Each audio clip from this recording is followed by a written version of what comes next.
1810 కోట్లు gross collection చేసిన movie 'Baahubali 2'. మరి అలాంటి మూవీ 1000 కోట్ల మూవీ మన ప్రభాస్‌కి అయితే తగిలి చాలా సంవత్సరాలే అయిపోయిందనమాట. మొన్న 'కల్కి' మూవీ వచ్చే వరకు. అప్పుడెప్పుడో కొన్ని సంవత్సరాల కిందట ఇంచుమించు 2020 2017 అనుకుంటా. ఆ టైంలోనైతే 'బాహుబలి 2'తోనైతే 1810 కోట్లయితే గ్రాస్ వరల్డ్ వైడ్‌గా అయితే కలెక్షన్ చేయడం అయితే జరిగింది. మళ్ళీ 'కల్కి 2898' వచ్చే వరకు కూడా మనకైతే 1000 కోట్ల మార్క్ అయితే మన ప్రభాస్ అయితే అందుకోలేదనమాట. మరి ఇది మన ప్రభాస్ అన్నకైతే కొద్దిగా ప్రత్యేకమని చెప్పుకోవాలి. ఈ 'కల్కి 2898' ఏడీ మూవీనైతే. ఖచ్చితంగా ఎంత మన కలెక్షన్ చేసింది అంటే 1200 కోట్లు అదే దగ్గర దగ్గర వరల్డ్ వైడ్ చూసుకున్నట్లయితే 1200 కోట్లు వరల్డ్ వైడ్ గ్రాస్ అయితే కలెక్షన్ చేయడం అయితే జరిగింది. సో ఇప్పుడు ఇంత కలెక్షన్ చేసింది కదా, మరి దీని మీద సీక్వెల్ ఏ విధంగా ఉంటుంది, అది కూడా ఈ సీక్వెల్ ఎప్పుడు మొదలవుతుంది అన్న దాని మీద అయితే మూవీ మేకర్స్ అయితే అనౌన్స్మెంట్ అయితే ఇస్తున్నట్లయితే మనకైతే తెలుస్తుంది. ఆడియన్స్ కళ్ళు మొత్తం కూడా దీని మీద ఉన్నాయన్నమాట. ఇప్పుడు 'కల్కి 1' ఈ విధంగా ఉంది కదా, మరి 'కల్కి 2' ఏ విధంగా ఉంటుంది అన్న దాని మీద అయితే ఆడియన్స్ చాలా క్యూరియాసిటీగా అయితే ఎదురు చూస్తున్నారు. మరి దీనికి సంబంధించిన మన అశ్విని దత్ గారైతే ఒక హింట్ అయితే ఇచ్చారనమాట. ఈ మూవీ జూన్ లో స్టార్ట్ అయ్యే అవకాశాలు ఉన్నాయి అనే విధంగా అయితే అతనైతే మాట్లాడుకుంటూ వచ్చాడు.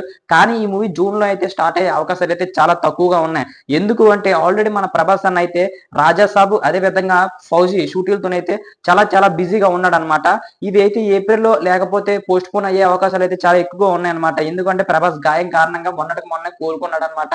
మిగతా షూట్స్ కంప్లీట్ చేయడానికి అయితే మన ప్రభాస్ అన్న మన రాజాసాబు అదే విధంగా మరి ఫౌజీ షూటింగ్ లో అయితే పాల్గొంటున్నాడు. ఇవి అయిపోగానే ఈ రాజసాబు అదే విధంగా ఫౌజీ షూట్స్ అయిపోగానే స్పిరిట్ మూవీలను కూడా జాయిన్ అయ్యే అవకాశాలు అయితే మనకైతే కనిపిస్తున్నాయి. డేట్స్ అయితే ఇచ్చే అవకాశాలు అయితే స్పిరిట్ మూవీకి అయితే ఎక్కువగా ఉన్నాయన్నమాట. దీన్ని బట్టి చూసుకున్నట్లయితే మరి 'కల్కి 2' పోస్ట్ పోన్ అయితే డేట్స్ పోస్ట్ పోన్ అవుతాయి అంటే ఖచ్చితంగా కూడా ఆ మూవీ ఇంకా లెంత్ పెరిగే అవకాశాలు అయితే ఉన్నట్లయితే మనకైతే తెలుస్తుంది. మరి 'నాగ్ అశ్విన్' ఖాళీగా ఉంటాడా అంటే ఖచ్చితంగా కూడా మనకైతే ఖాళీగా ఉండడు అనిపిస్తుంది భయ్య. ఎందుకు అంటే ఆల్రెడీ మన ఆలియా భట్ 'త్రిబుల్ ఆర్'లోని ఆలియా భట్ గారు ఏ విధంగా నటించారో అందరికీ తెలిసిందే. ఇప్పుడు మన ఆలియా భట్ గారితోనైతే ఒక మూవీ చేస్తున్నట్లయితే మనకైతే అనౌన్స్‌మెంట్ అయితే వస్తుంది భయ్య. ఆల్రెడీ కథ అయితే వినిపించారంట. 'లేడీ ఓరియంటెడ్'లోనైతే ఈ మూవీ అయితే మన ముందుకైతే రాబోతుందంట. అంటే మన ఆలియా భట్ గారే మెయిన్ లీడ్ కింద అయితే ఆ మూవీలో ఉంటున్నారంట. దీనికి సంబంధించి బీడబ్ల్యూ న్యూస్ కూడా మనకైతే గట్టిగా న్యూసెస్ అయితే వినిపిస్తున్నాయి. మరి ఈ న్యూస్ తొందరలోనే మనకైతే అధికార ప్రకటన అవుతున్నట్లయితే మనకైతే తెలుస్తుంది. ఆల్రెడీ మన ఆలియా భట్ గారు కూడా షూట్స్ కి మరి డేట్స్ ఇస్తారా అంటే కొద్దిగా డౌట్ గానే చెప్పుకోవాలి. ఎందుకు అంటే మన ఆలియా భట్ గారు కూడా కొన్ని మూవీస్ తోనైతే చాలా బిజీగా ఉన్నారనమాట. ఆ మూవీ షూట్స్ అయిపోతేనే మన ఈ మూవీకి డేట్స్ ఇచ్చే అవకాశాలు అయితే ఉన్నాయని అయితే మనకైతే తెలుస్తుంది. ఈ మూవీకి ఒకవేళ ఇదే గానీ ఖచ్చితంగా ఉన్నట్లయితే తొందరలోనే ఈ మూవీ అధికార ప్రకటన అవుతుందని అయితే మనకైతే తెలుస్తుంది.